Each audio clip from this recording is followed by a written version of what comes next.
Hello everybody and welcome back to my channel. Today we're talking about my new short film, Not Bad. So this is more of like a cinematography breakdown slash kind of like how we went about filming it and like a little bit on the story, but not too much because we don't want to give that away. I am joined by the DP, Olli Slatter. Hello. As well. So we're going to like dive in, talk about a few frames, how we went about it, what we were trying to achieve and that sort of thing. So we'll run the trailer now. And there's a trailer going on. I think I just struggle when I feel like I'm out of control. Like I knew things were going to get serious and I just wanted to stop it, or just to be able to stop it. But why not just let it happen?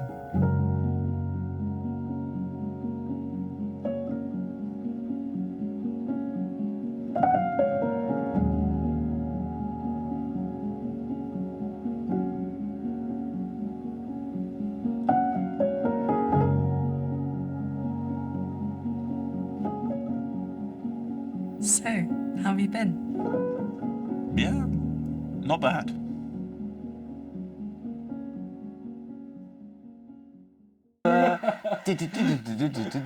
Welcome back, and I hope you enjoyed the trailer. Obviously, it's not out just yet, so you've got to stay tuned for it. You can follow, and hopefully you'll see it at some point. But yeah, we'll kind of like get stuck in. I think first bit's on the story. If you didn't get a lot from the trailer, it's basically about two people who have been in a very on and off situationship slash relationship, always been thinking about each other over the course of like 9 months, and they finally rekindle their romance over kind of like one evening, and then it kind of just ends there. And yeah, we'll kind of just get stuck in. So our first frame, as per se, is we're joined in... This is literally the first frame of the film, actually. So it's right at the start, and it's nighttime on our character's first date. Right. Nice. Ollie, what do we have in front of us here? So we've got a car in the woods. Yeah. And we've got some practicals from the car, the brake lights and the lights on, I think they were on high beam for the front. Yeah. And then we've got two interior lights, which are very warm. And then we've got the moonlight off the 600 watt. So... So the 600 watt was placed as far round in front of the camera that we could, just so we kind of backlight it as much as possible. Yeah, so that's giving us that spill that's here. looking good. And then inside the car, we've got two LED panels, so those kind of like an aperture MC, that kind of thing. Two MCs, they were velcroed to the ceiling, and we had to like push them in place. So like we had to push them in place, make sure that they were kind of thereabouts, attached, and then just quickly get everything before they fell down again. Because you're in such an intimate environment together in like the front of the car, we're kind of like trying to create that. So that's why you've got this hint of the warmth inside and the cold outside. Obviously, the cold side of things where the moon is, that's just trying to like more give us atmosphere and ambience. And then the main thing is the warmth inside the car. We have cut in from the prior shot, which is just at the back of the car, and gone round to the front now. So we're just sort of like seeing what's inside. Blocking wise, we're kind of like getting into the story. They're sharing those more intimate moments now within the car. Kind of like lighting wise, I believe. So once again, we've got those same LED panels, don't we? Yeah, we do. So we've got the two panels at the top. For the back seat one in this shot, we turned it right down. Okay. So top of the heads weren't clipping, and then we boosted the front one up just to kind of give them a bit of key. So that's good. That's giving all of this, isn't it? Yeah.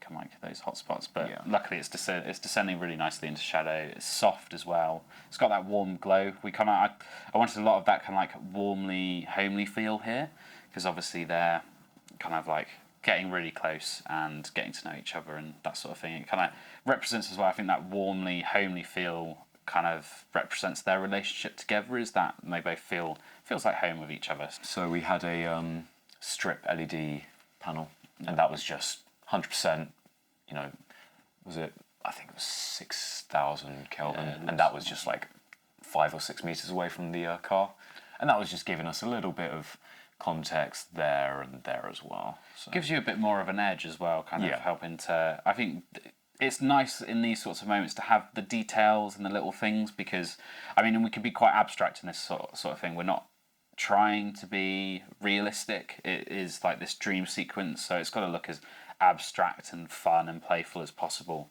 obviously with the main focus being our two main characters. Once again, this is on the anamorphic lens as well. So yeah, that's this frame. Okay, so in this frame, we're now kind of like further along in our kind of like opening montage sequence. So our two main characters are actually on FaceTime with each other. I chose to kind of like frame it like this because I find a lot of the time when you're on FaceTime to somebody, you do feel like their presence is there, or FaceTime or a phone call.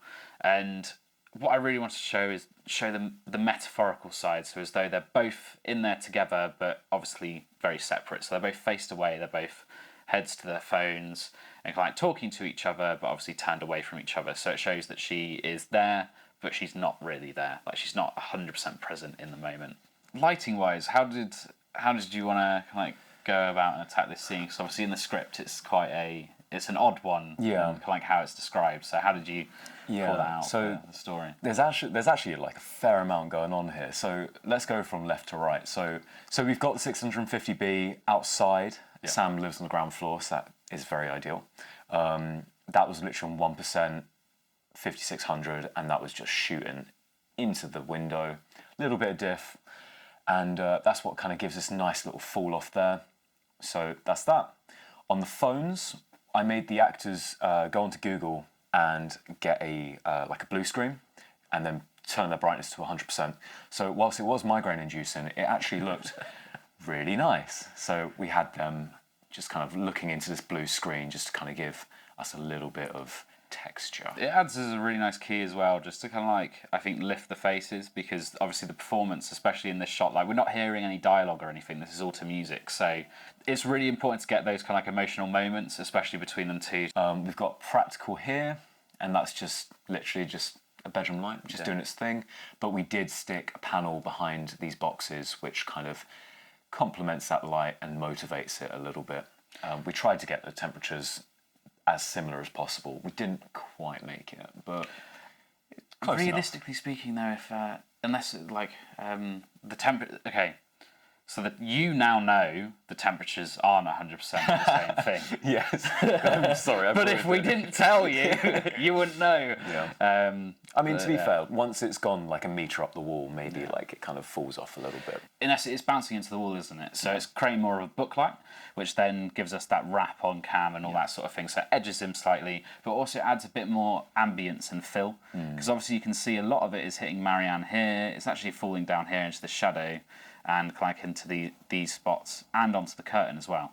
So you're getting a lot of this fill just from adding that LED panel in the corner. So it's just lifting the scene a bit more, giving us a bit more to, I think, play with on the latter as well. So yeah, that's this frame. So in this frame, we are midway through kind of like our montage within the montage of this opening sequence that we're doing. And we're seeing 9 months roll by. To do that, we're stuck in this one kind of like frame and position, and it's locked off, just the camera, and the scene changes in front of it. But how we've done this is we've got the calendar as our main thing that shows the months going by. We've also lit it in a certain way per month where the lighting changes and all that sort of thing, as the sun would monthly. So we stuck a GVM 650B just outside your window. We actually put it on 4,000 Kelvin.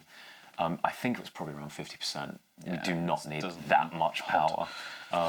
But we basically shot slightly through a tree just to kind of give a little bit of texture, just so it's not so clean, because natural light's obviously never perfect.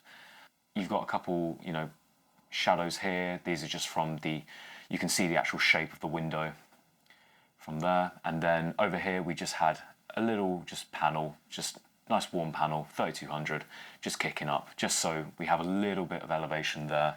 Otherwise, it would have just been pitch black. Yeah. It was dark by this point. Yeah. We were shooting this at night. Yeah, to be fair, it's kind of like, because it's December as well, when we shot this. Obviously, it's not summer, so you've got none of that natural ambience that the sky gives. So we are literally just creating this with the lights that we've got to hand. So the 650B was a real crucial element to this, because having something with that amount of power meant that it could get in the room, not only hit the walls and bounce around it, because luckily the room itself is all white walls, so it does kind of like help to like boost that ambient level, but if we didn't have that power, we wouldn't get that kind of like, I think, surrealism and realism in that sort of way of actually being able to replicate the sunlight. So in this frame, we have finished the montage. We're now kind of like getting more into the story, so it's becoming the present day here now. And we've got Eddie, who is our lead, played by Cam. He's at the pub with his friends. And this was kind of like, we're still in that anamorphic bit, because it's not quite, I think, we're highlighting a moment and these moments in time to like make them special and kind of like just, I think the anamorphics just add a little bit of character for these sorts of moments. And yeah, how did we like this, Ollie? So the shop had shutters, but they weren't working on the day. Yeah. So we kind of didn't have much control over the natural light. So it did complement these back walls quite a bit. But what we did do is we just had to wrap that light around their face a little bit. So obviously we can see the wrap here, and we can see it on cam quite nicely as like a little key. We didn't bring a softbox this day because we didn't think we'd need it. We didn't forget it. We just didn't think we'd need it. We say we didn't forget it, but we did forget it. we did forget it. So we used the best alternative, and we used a charity shop plastic white bag. And it actually worked pretty good. It worked really nicely. I stand by it. And we finally got a feature on @ShittyRigs on Instagram. Yes, so we did. Overall, I think it worked its magic. Perfect. Both practically and on the social side. Yeah. Didn't get any followers from it. It but worked. Maybe looked It like worked a fool. better than the softbox. Yeah. Because the softbox was just going to direct it, and you were kind of going to get this harsh kind of shadow, but because it was more like a globe, it does illuminate the table as well, and you have like a couple bits where it's just like, so you wouldn't get that from a softbox. No. It was just throwing light everywhere. Yeah, because it could was almost just a plastic bag. Acted like a lantern, didn't it? Yeah, it was a like lantern. those kind of like lanterns, basically. So you get a bit more of like an even spread across the scene. It kind of does everything, unless you then go and put some duvetine or whatnot on it to control it a little bit more. But We also had, very, very subtle, but we also did have a little kind of LED, which was just gaffered to this Yes, it painting, was, yeah. and that was just kind of raining down a little bit. You can just about see some whiteness on Cam's definitely you head. see it on Henry's. Yeah, you can see it like, on Henry beanie there. here as well. Yeah, you can see it there. But that was very, very subtle. That was just like, you wouldn't have noticed it. Sorry, Henry is also in the room with us. Yeah, He's Henry's here. sat on the floor. So that is our cinematography breakdown for Not Bad. Hope you've enjoyed this video, and please let me know if you want to see any more or any more in-depth things. But yeah, thank you very much for watching. Make sure to like, comment, and you can subscribe if you want to. I'm not going to force you to, but it would be nice. Anyway, thank you very much. Subscribe, please!